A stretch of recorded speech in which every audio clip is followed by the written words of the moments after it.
The China-Russia joint naval drill that kicked off on Thursday in the Sea of Japan can counter AUKUS, the newly formed trilateral security partnership between the US, the UK and Australia. It will further help Beijing and Moscow break through the US-led security containment. AUKUS will bring more unstable factors to the Western Pacific since the trio may have more provocative actions. The US is trying to rope in more countries into the Western Pacific and Indo-Pacific regions to contain its strategic competitors. Against this backdrop, the China-Russia joint naval drill includes new subjects and displays high levels of mutual trust. China has a strong and reliable partner in the Western Pacific, Russia. This time, China has sent its most advanced 10,000-ton class Type 055 large destroyer, while Russia dispatched the main force of its Pacific fleet. This demonstrates that China and Russia attach great importance to defense cooperation. In addition, the joint anti-submarine operations between China and Russia are also worth people's attention. The People's Liberation Army, PLA, Navy have sent multiple types of main battle equipment to the drills, including the fixed-wing anti-submarine patrol aircraft. This year, the US has increased spy ship activities in the South China Sea.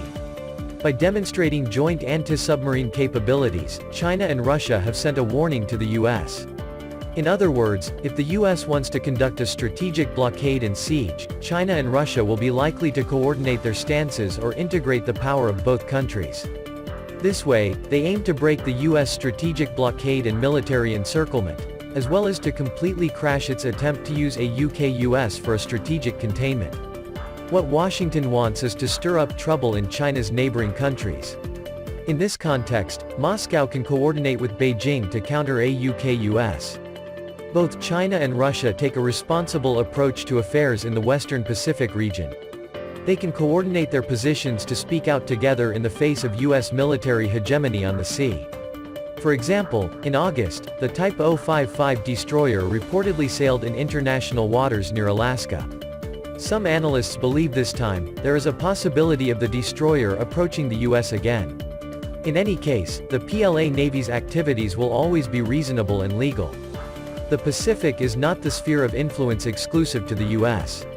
To maintain its strategic interests, the PLA Navy needs to enter the deep ocean, such as in-depth areas, to exercise and practice its combat capability.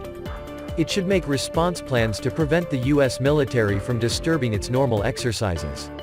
AUKUS keeps challenging strategic competitors such as China and Russia. But it is not capable of counterbalancing China and Russia at the same time. UK's defence expenditures determine that it cannot afford to deploy a major marine force in Asia for a long time. In fact, the main objective of the UK is still in the Atlantic. The US wants to set up a benchmark in its alliance system by taking advantage of AUKUS. More precisely, it wants to create a small clique within its broader military alliance system. Under such circumstances, China and Russia will boost their own national strength and military capabilities in the first place and then engage in active strategic deterrence. Besides, they can coordinate more on international occasions. They can also reveal Washington's plots when the US woos allies to create military alliances and coerce other countries. In defense, China and Russia can cooperate more and display their strength and determination to maintain stability in the Asia-Pacific. That China and Russia, with considerable military strengths, join hands to show their stance serves as a counterbalance to AUKUS.